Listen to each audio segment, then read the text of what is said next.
Hello friends, very good morning. कैसे हैं आप सब? उम्मीद करता हूँ अच्छे होंगे और अपनी तैयारी को कंटिन्यू कर रहे होंगे, क्योंकि हमारा जो टारगेट है वो 17 दिसंबर 2023 है, जिस दिन अभी एमपीपीएससी का एग्ज़ाम कंडक्ट कराया जाएगा। तो उसी को ध्यान में रखते हुए आज का यह परीक्षा इम्पॉर्टेंट सीरीज, एक तरह से घटना चक्र, पूर्वावलोकन, सामान्य भूगोल को हम यहाँ पे स्टडी करेंगे और उसका एक क्विक रिवीजन जो है तो हम करेंगे। तो वीडियो को पूरा देखिएगा। चैनल पर नए हैं तो ज़रूर सब्सक्राइब करिएगा। वीडियो अगर अच्छा लगे तो उसे लाइक करें और साथ में अपने फ्रेंड्स एंड कलीग के साथ ज़्यादा से ज़्यादा शेयर करें। तो फ्रेंड्स, स्टार्ट करते हैं आज का यह सीरीज़। इसके अंदर हम सबसे पहले परिचय के बारे में बात कर लेते हैं आगे, कि भारत का भूगोल के आधार पर एक सामान्य परिचय कैसा होगा। तो सबसे पहले देखिए, भारत पता है आप सभी को एशिया महाद्वीप के अंदर आता है। ठीक है, दक्षिण एशिया देश है। इसके अलावा इसकी जो आकृति है वो चतुष्कोणीय है। भारत उत्तरी गोलार्ध के अंदर है। ठीक है, और उत्तरी गोलार्ध के अंदर जो है तो एक तरह से अक्षांशीय विस्तार के आधार पर बात करेंगे, और देशांतरीय विस्तार के आधार पर यह पूर्वी गोलार्ध में स्थित है। ठीक है, तो इसके अलावा भारत जो है तो क्षेत्रफल की दृष्टि से सातवां सबसे बड़ा देश है, जिसमें रूस, कनाडा, साउथ संयुक्त राज्य अमेरिका यूएसए जिसको बोलते हैं, चाइना, ब्राज़ील और ऑस्ट्रेलिया के बाद भारत का नंबर आता है। एक और इम्पॉर्टेंट पॉइंट है यहाँ पे, 26 जनवरी 2020 से जो है तो भारत में टोटल 28 राज्य और 8 केंद्र शासित प्रदेश हैं। नवीनतम केंद्र शासित प्रदेश जो है तो इसके अंदर दो यूनियन टेरिटरीज को मर्ज करके एक कर दिया गया है। दादर और नगर हवेली और दमन और दीव, इन दोनों को मर्ज करके एक यूनियन टेरिटरी में तब्दील कर दिया गया है। ठीक है, भारत का कुल क्षेत्रफल की बात करें तो 32.8 लाख स्क्वायर किलोमीटर है। 32,87,263 स्क्वायर वर्ग किलोमीटर क्षेत्रफल है, और जो कि कुल वर्ल्ड के कुल क्षेत्रफल का 2.4% है। इसके अलावा भारत में जो जनसंख्या है वह विश्व की जनसंख्या का लगभग 17.5% है, तो इसको भी याद रखिएगा आप। नॉर्थ से साउथ का एक्सटेंशन अगर बात करें तो 3214 स्क्वायर किलोमीटर और 2933 किलोमीटर जो है वह हमारा ईस्ट टू वेस्ट एक्सटेंशन है। ठीक है, तो इसके बारे में हमने देख लिया। इसके बाद अगर बात करें यहाँ पे तो कुछ ऑक्युपाइड क्षेत्र जो है तो चाइना ने कब्जा कर रखा है, और कुछ क्षेत्र जो है तो पाकिस्तान ने कब्जा कर रखा है भारत का, जिसको हम पीओके और सीओके रीजन बोलते हैं। तो भारत के कुल क्षेत्रफल का जो गैर कानूनी ढंग से पाकिस्तान ने 78,114 स्क्वायर किलोमीटर का एरिया, काफ़ी लंबा स्क्वायर एरिया है ये, 78,114 स्क्वायर किलोमीटर का क्षेत्र जो है वह पाकिस्तान द्वारा कब्जा लिया गया है, जिसमें पाकिस्तान द्वारा गैर कानूनी ढंग से चीन को दिया गया एरिया है वह 5,180 स्क्वायर किलोमीटर। इसमें से इन्होंने कब्जा तो किया ही, साथ में इसने जो है चाइना को एक्सेस करने के लिए दे दिया 5,180 स्क्वायर किलोमीटर का एरिया। इसके अलावा 37,555 स्क्वायर किलोमीटर का एरिया जो है तो वह चाइना ऑक्युपाइड कश्मीर है, जिसमें हमारा अक्साई चीन वाला रीजन आ जाता है। ठीक है, और 2011 की जनगणना के अनुसार अगर बात करें तो गाँवों की जनसंख्या जो है 6,40,932 है अभी। ठीक है, तो यहाँ पे कुछ क्वेश्चंस पूछे गए हैं। ठीक है, कि भारत में जो जनसंख्या की दृष्टि से कौन सा स्थान है वगैरह। ठीक है, तो भारत विश्व का पांचवा बड़ा देश है, गलत है ये। 2.4% ऑफ पॉपुलेशन जो है यहाँ पे, मतलब लैंड है, एरिया कुल क्षेत्रफल का, तो ये सही है। समूचा भारत उष्णकटिबंध में नहीं है, बिल्कुल नहीं है। ठीक है, उष्ण और उपोष्ण दोनों में है। और 82 डिग्री 30 मिनट पूर्वी देशांतर का उपयोग भारतीय मानक समय में होता है, तो ये बिल्कुल सही है। तो 2 और 4 करेक्ट आंसर होगा। तो इस तरह से कुछ सिंपल सिंपल से क्वेश्चन पूछे गए हैं जो कि आप आंसर कर लेंगे, इसलिए मैं इन पे ज़्यादा फोकस अभी नहीं कर रहा हूँ यहाँ पे। ठीक है, नेक्स्ट आगे चलते हैं। यहाँ पे आप का ज़्यादा टाइम नहीं लेते हुए अक्षांशीय विस्तार पर आते हैं। तो अक्षांशीय विस्तार के आधार पर अगर बात करें यहाँ पे, तो जैसा कि इक्वेटर होता है हमारा 0 डिग्री लाइन, जिसको इक्वेटर बोलते हैं, जो कि अर्थ को दो इक्वल पार्ट्स में डिवाइड करती है। अच्छा, अक्षांश की बात करें तो अक्षांश क्या होता है? पृथ्वी के केंद्र से मापी गई कोणीय दूरी को अक्षांश कहते हैं। तो उत्तर या दक्षिण दिशा में स्थित किसी भी बिंदु की पृथ्वी के केंद्र से मापी गई कोणीय दूरी को अक्षांश कहा जाता है। अक्षांश रेखाएं जो होती हैं वह काल्पनिक रेखाएं होती हैं और साथ में यह ईस्ट टू वेस्ट डायरेक्शन में विषुवत रेखा के पैरेलल होती हैं। ठीक है, तो जो इक्वेटर होता है हमारा उसके पैरेलल में यह खींची जाती हैं। ठीक है, इसको अंश, मिनट और सेकंडों में दर्शाया जाता है। तो ये सभी आपको पता होगा। 0 डिग्री लाइन जो है भूमध्य रेखा कहलाती है, या विषुवत वृत्त जो होता है हमारा वह अक्षांश रेखा या भूमध्य रेखा का पार्ट है। ठीक है, तो ये हमने देख लिया यहाँ पे। This is an northern hemisphere, this is an southern hemisphere, और यह 0 डिग्री लाइन जो है भूमध्य रेखा या विषुवत रेखा है या इक्वेटर है। इसके अलावा अगर लॉन्गिट्यूड की बात करें तो 0 डिग्री जो GMT है हमारा, ठीक है, जिसको ग्रीनविच मीन टाइम बोलते हैं या प्राइम मेरिडियन बोलते हैं, यहाँ से जो होता है तो वर्ल्ड का टाइम डिसाइड होता है। ठीक है, ग्रीनविच रेखा यह लंदन का जो ग्रीनविच सिटी है वहाँ पे है। ठीक है, तो इसका जो ईस्ट साइड है दैट इज ये इसका जो पूर्व होगा ये पूर्व देशांतर रेखाएं कहलाएंगी और ये पश्चिमी देशांतर रेखाएं कहलाएंगी। ग्रीनविच मीन टाइम को हम रेफरेंस ट्रीट करते हैं। तो इस तरह से अगर बात करें यहाँ पे तो अक्षांश रेखाओं की संख्या अगर बात करें तो 1 डिग्री के अंतराल में अगर इसको खींचा जाता है तो इस केस में वैसे तो कई स्फीयर बन सकते हैं, लेकिन अगर 1 डिग्री के अंतराल में खींचा जाए, देखिए बहुत इंपॉर्टेंट पॉइंट है, 1 डिग्री के अंतराल में अगर खींचते हैं, ठीक है, ऐसे तो कई हेमिस्फीयर मतलब स्फीयर बन सकते हैं, है ना। इनफाइनाइट नंबर ऑफ स्फीयर जो है तो 0 डिग्री से 90 डिग्री के बीच में बन सकते हैं। लेकिन अगर हम बात करें 1 डिग्री के अंतराल के अंदर तो टोटल 89 अक्षांश रेखाएं हो जाएंगी उत्तरी गोलार्ध में और 89 अक्षांश रेखाएं हो जाएंगी दक्षिणी गोलार्ध के अंदर। और विषुवत वृत्त को समेकित करते हुए अगर बात करें यहाँ पे तो टोटल जो अक्षांश रेखाओं की संख्या हो जाएगी वह 179 हो जाएगी। ठीक है, तो जैसे 90 90 कितना हो गया, 180 हो गया। 180 में से विषुवत रेखा को हम हटा देते हैं यहाँ पे। ठीक है, तो 179 हमारा हो जाएगा ये। इसके अलावा अगर बात करें यहाँ पे तो दो समांतर अक्षांश रेखाओं की जो दूरी होगी वह 111 किलोमीटर की होगी। ठीक है, इसी तरह से देशांतर के लिए बात कर लिया हमने यहाँ पे GMT 0 डिग्री देशांतर लाइन, जिसको हम ग्रीनविच मीन लाइन भी बोलते हैं। ठीक है, और एक और पॉइंट यहाँ पे इम्पॉर्टेंट ये है कि देशांतर रेखाएं जो होती हैं वह समांतर नहीं होती, जैसे कि अक्षांश रेखाएं होती हैं आपस में समांतर होती हैं, या एक तरह से बोलें तो जो हमारा इक्वेटर लाइन के पैरेलल होती है, लेकिन देशांतर रेखाएं होती है वो समांतर नहीं होती।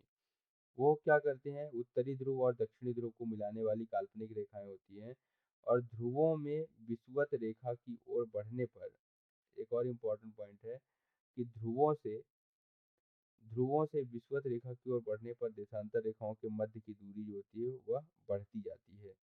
ठीक है, तो जैसे जैसे आप नीचे से मतलब ऊपर से नीचे की ओर जाएंगे तो जो ये दूरी है, ये जो डिस्टेंस है इनके बीच की, ये जो डिस्टेंस है वह क्या होती जाती है, वह बढ़ती जाती है। ठीक है, ये डिस्टेंस होती है, ये वाली बीच वाली जो डिस्टेंस है वह बढ़ती जाती है। तो विषुवत रेखा पर अगर बात करें यहाँ पे तो देशांतर रेखाओं के बीच की जो दूरी होती है वह अधिकतम होती है और वह 111.33 किलोमीटर होती है। ठीक है, इसके अलावा हम अक्षांशी और देशांतरी विस्तार की बात कर लेते हैं भारत के अंदर। तो भारत का जो अक्षांशीय विस्तार है वह 6 डिग्री 45 मिनट उत्तरी अक्षांश से 37 डिग्री 6 मिनट उत्तरी अक्षांश के मध्य है। इसके अंदर जो है तो हमने जो है तो लैंड पार्ट को भी शामिल करा है, that means Andaman and Nicobar को शामिल करते हुए अगर बात करें तो यह जो है एक्चुअल हमारा लैटिट्यूडिनल एक्सटेंशन है इंडिया का, नॉर्थ टू साउथ। और अगर जैसे मेन लैंड की बात करें तो 8 डिग्री 4 मिनट नॉर्थ से 37 डिग्री 6 मिनट नॉर्थ तक का भारत फैला हुआ है। और देशांतरी विस्तार की बात करें तो 68 डिग्री 7 मिनट पूर्वी देशांतर से 97 डिग्री 25 मिनट पूर्वी देशांतर के मध्य फैला हुआ है। मैंने आपको बताया कि उष्णकटिबंध क्षेत्र का विस्तार जो है वह 23.5 डिग्री नॉर्थ से 23.5 डिग्री साउथ के मध्य होता है। ठीक है, अतः भारत का विस्तार अगर बात करें तो उष्ण और उपोष्ण दोनों कटिबंध के अंदर है। ठीक है, तो ये हमने देख लिया है। यहाँ पे कुछ प्रश्न कोश दिए हुए हैं जो कि बहुत सिंपल सिंपल से हैं। एक क्वेश्चन है, सिक्किम से होकर गुजरने वाला अक्षांश निम्नलिखित में से एक से होकर गुजरता है। तो सिक्किम से होकर गुजरने वाला अक्षांश जो है वह राजस्थान से होकर गुजरता है। ठीक है, इसके अलावा किस जिले में 70 डिग्री पूर्वी देशांतर रेखा गुजरती है? तो जैसलमेर जिला होगा। ठीक है, ये आरएस के अंदर पूछा गया क्वेश्चन है। ठीक है, इसके अलावा अगर बात करें यहाँ पे, तो भारत एवं कर्क रेखा की बात कर लेते हैं। तो 23.5 डिग्री उत्तरी अक्षांश से जो है तो कर्क रेखा निकलती है। यहाँ पे विषुवत रेखा के उत्तर में है यह।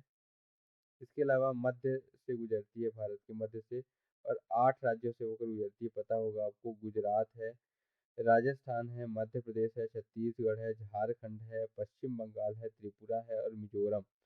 ये 8 राज्य हैं जिनसे होकर कर्क रेखा गुजरती है। इसके अलावा अगर बात करें हमने, तो सूर्य के उत्तरायण, सूर्य जब उत्तरायण होता है यानी भूमध्य रेखा के उत्तर में आता है, यानी इक्वेटर के ऊपर आता है, तो इस केस में इक्वेटर के उत्तर में आता है, तो इस केस में उत्तरी गोलार्ध में जो दिन है उसका अवधि बढ़ जाता है, और इसलिए हम बोलते हैं 21 उत्तरी गोलार्ध के अंदर जो है 21 जून है वह उस दिन क्या होता है, बड़ा दिन होता है। ठीक है, और माही नदी जो होती है, एक एडिशनल फैक्ट है, कर्क रेखा को 2 बार पार करती है। ठीक है, तो यहाँ पे कुछ अक्षांशीय स्थिति यहाँ पे उत्तरी अक्षांश के बारे में लिखा हुआ है। अगरतला जो है तो 23 डिग्री 50 मिनट पे है, गांधीनगर 23 डिग्री 19 मिनट पे है।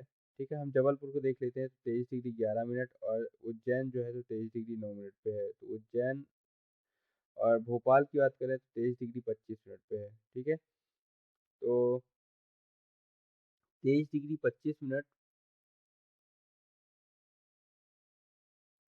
23 डिग्री 25 मिनट और 23 डिग्री 30 मिनट के बीच में 5 मिनट का अंतर है। और उज्जैन जो है यहाँ पे 23 डिग्री 9 मिनट है, 23 डिग्री 11 मिनट है यहाँ पे। तो भोपाल के साथ अंतर बहुत कम है, तो याद रखिएगा भोपाल के साथ जो है तो कर्क रेखा का अंतर बहुत कम है, दैट मीन्स 23 डिग्री 25 मिनट का अंतर है। ओके, नेक्स्ट है, यहाँ पे भी कर्क रेखा से जुड़े कुछ प्रश्न पूछे गए हैं जो कि आपसे बन जाएंगे, मैं ऐसी उम्मीद करता हूँ।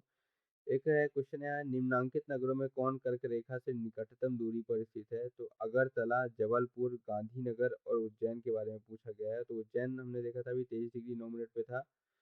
ठीक है, जबलपुर 23 डिग्री 11 मिनट पर था। ठीक है, अगरतला की बात करें अगर, तो अगरतला 23 डिग्री 50 मिनट पे है। और गांधीनगर की बात करें अगर, तो 23 डिग्री 19 मिनट पे है। ठीक है, तो इस हिसाब से अगर देखा जाए तो गांधीनगर जो है वह 23 डिग्री 30 मिनट के करीब है। तो गांधीनगर इसका आंसर होगा सही। ठीक है, और बाकी कुछ जो क्वेश्चंस है इसके अलावा और देख लेते हैं। यहाँ पे निम्नलिखित में से कौन सा कर्क रेखा के निकट है? तो दिल्ली जो हो गया यहाँ पे वह 28 डिग्री 25 मिनट से 28 डिग्री 53 मिनट है, तो बिल्कुल नहीं हो सकता। कोलकाता की बात करें तो 22 डिग्री 30 मिनट पे है। जोधपुर की बात करें तो 26 डिग्री से 27 डिग्री पर है। और नागपुर 21 डिग्री पे है। तो इस हिसाब से कोलकाता जो होगा इसका राइट आंसर होगा।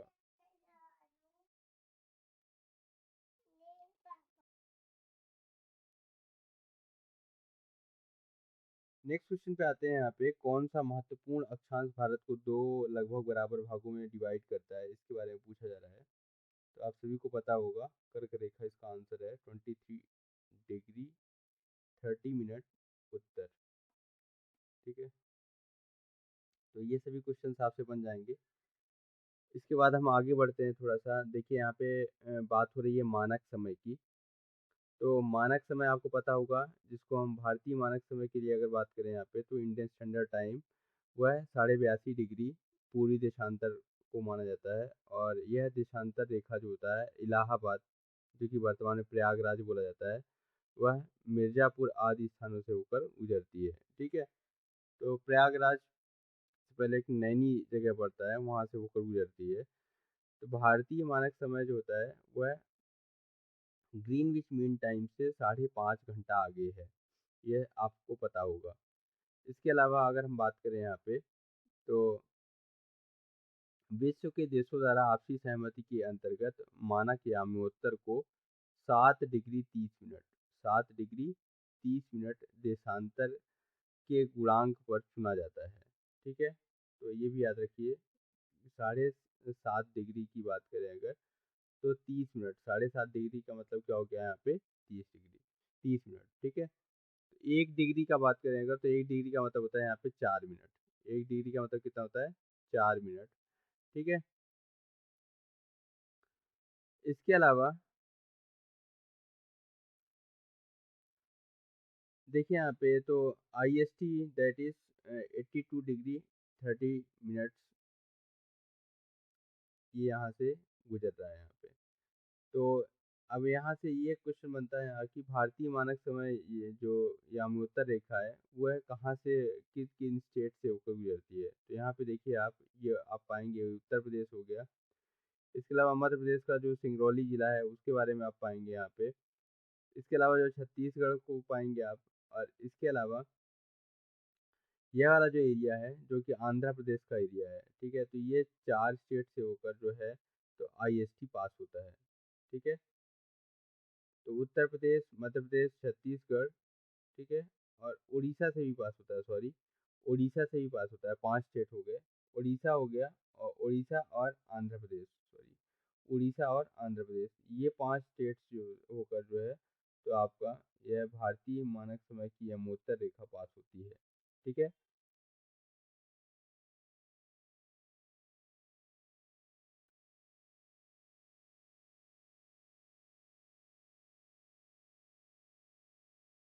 तो यहाँ से अगर हम बात करें प्रधान याम्योत्तर 0 डिग्री के पूर्व एवं पश्चिम दोनों ओर 180 डिग्री तक देशांतर रेखाएं होती हैं, और इस तरह से कुल मिला के 360 डिग्री तक ये रेखाएं होती हैं, ठीक है।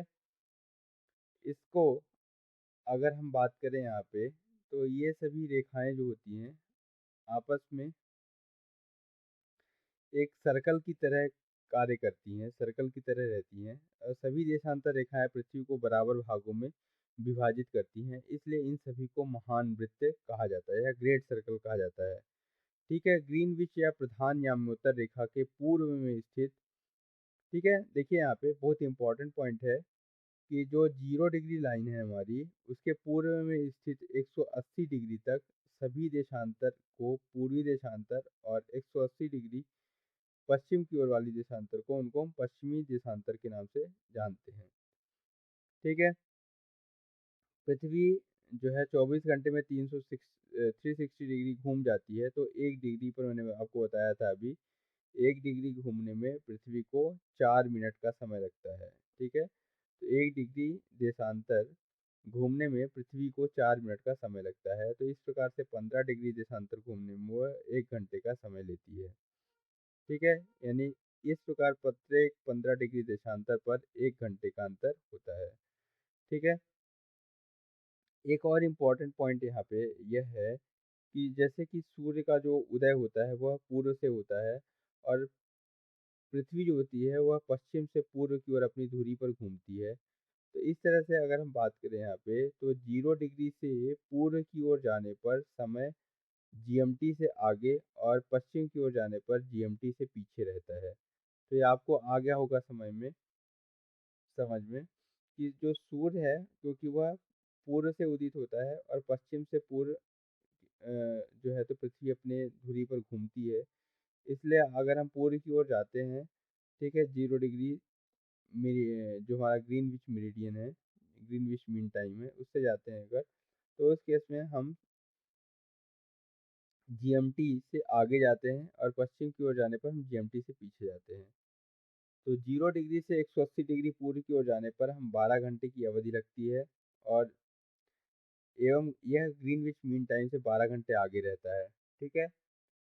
और इसी प्रकार 0 डिग्री से 180 डिग्री पश्चिम की ओर जाने पर ग्रीनविच मीन समय से हम 12 घंटे पीछे का समय मिलता है।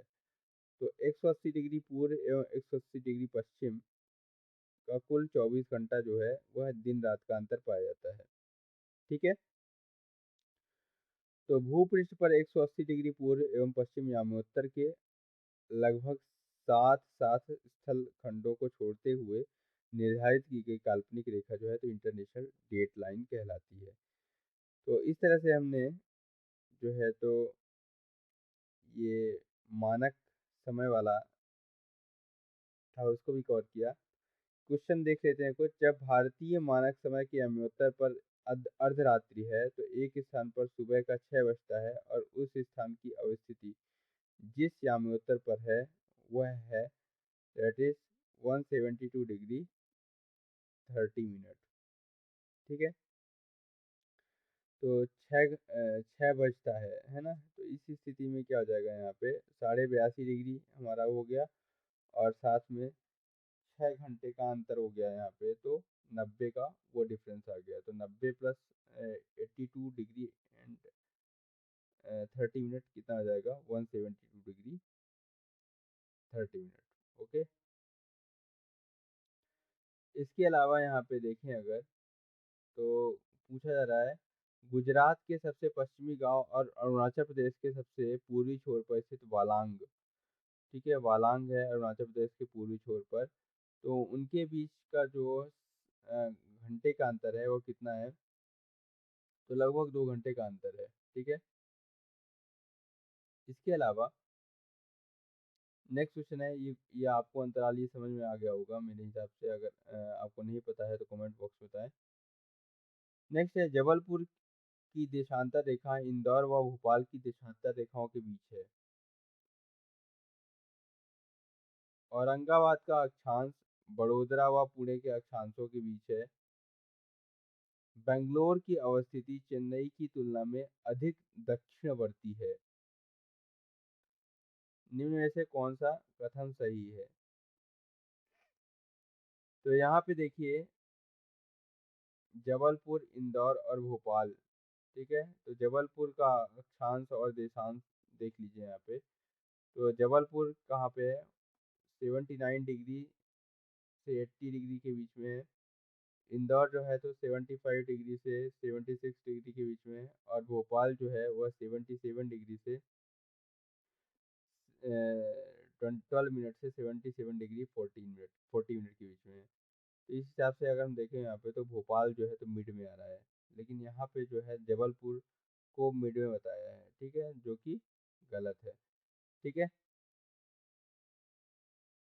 तो पहला तो गलत हो गया, पहला गलत हो गया, है ना। और औरंगाबाद का अक्षांश बड़ोदरा व पुणे के बीच में है, तो औरंगाबाद को देख लेते हैं। इसका अक्षांश जो है 19 डिग्री से 20 डिग्री है। बड़ोदरा का 21 डिग्री से 22 डिग्री है और पुणे का 17 डिग्री से 19 डिग्री है। तो यहाँ पे पुणे जो होगा वह औरंगाबाद और बड़ोदरा के बीच में आएगा। ठीक है, तो ये भी गलत हो गया यहाँ पे। और औरंगाबाद का अक्षांश जो है वडोदरा व पुणे के बीच में स्थित है। ठीक है, औरंगाबाद का अक्षांश अगर देख लेते हैं यहाँ पे, तो औरंगाबाद का अक्षांश जो है 19 डिग्री है। ठीक है, जो कि वडोदरा और पुणे के बीच में है। बिल्कुल सही है, 17 डिग्री और 21 डिग्री के बीच में है, तो यह सही है। और बेंगलोर की स्थिति जो है वह चेन्नई की तुलना में अधिक दक्षिणवर्ती है। तो बेंगलोर और चेन्नई का देख लेते हैं। तो बेंगलोर जो है वह 12 डिग्री से 13 डिग्री के बीच में है और चेन्नई जो है तो 12 डिग्री 54 मिनट से 13 डिग्री 54 मिनट के बीच में है। तो बेंगलोर की स्थिति अगर बात करें तो चेन्नई की तुलना में अधिक दक्षिणवर्ती है। ठीक है, इसके बारे में बात की जा रही है यहाँ पे। इसके अकॉर्डिंग जो है तो ऑप्शन नंबर 2 और 3 सही है।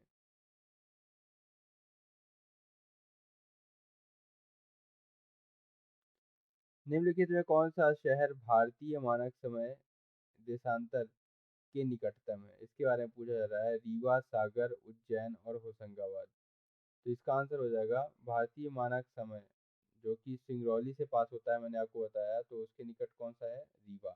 ठीक है, तो काफ़ी कॉमन सेंस वाला क्वेश्चन है। ठीक है, रीवा जो है वो, उसके लिए मानक समय की बात करें अगर, तो देशांतर रेखाएं जो होती है वो 81 डिग्री 2 मिनट से 82 डिग्री 20 मिनट के बीच है। ठीक है, तो 81 2 मिनट से 82 20 मिनट। ओके, बाकी ये क्वेश्चन जो हैं तो आपसे बन जाएंगे। यहाँ पे पूछा जा रहा है यदि भारतीय मानक समय के अनुसार पूर्वाह्न के 10 बजे हैं, यानी 10 बजे सुबह हो रही है अगर, तो 92 डिग्री पूर्वी देशांतर पर शिलोंग का स्थानीय समय क्या होगा। ठीक है, तो 92 डिग्री और 82.5 डिग्री के बीच का अंतर निकाल लेते हैं तो 9.5 डिग्री आता है, और उसको 4 से गुणा कर देते तो 38 मिनट का अंतर हो जाएगा यहाँ पे। ठीक है, तो इस आधार पर जो है तो वहाँ पर 10:38 हो रहा होगा। ठीक है, तो ऐसे क्वेश्चन जो हैं तो आप थोड़ा सा प्रयास करेंगे अगर, तो आपसे ऐसे क्वेश्चन नहीं चूकेंगे। ठीक है, भारतीय मानक समय की अमूर्तर कहाँ से नहीं पास होती। ठीक है, तो आंध्र प्रदेश से होती है, छत्तीसगढ़ से होती है। ठीक है, महाराष्ट्र से नहीं होती, महाराष्ट्र से नहीं होती। हमने अभी देखा 5 राज्यों से होती है, जिसमें सबसे पहले उत्तर प्रदेश, उत्तर प्रदेश के बाद उत्तर प्रदेश में मिर्जापुर से तो पास होती है, उत्तर प्रदेश मध्य प्रदेश से सिंगरौली से पास होती है। ठीक है, छत्तीसगढ़ हो गया, उड़ीसा हो गया और आंध्र प्रदेश हो गया, ये 5 स्टेट से पास होती है। ठीक है, इसके अलावा जो है तो ऐसे क्वेश्चन आपसे बन जाएंगे, निम्नलिखित में से कौन सा शहर दिल्ली के सबसे समीप के देशांतर पर स्थित है। बेंगलुरु है, हैदराबाद है, नागपुर है और पुणे है। तो देखिए यहाँ पे बात की जा रही है देशांतर की। ठीक है, तो इस केस में बेंगलुरु जो होगा इसका राइट आंसर होगा। ठीक है,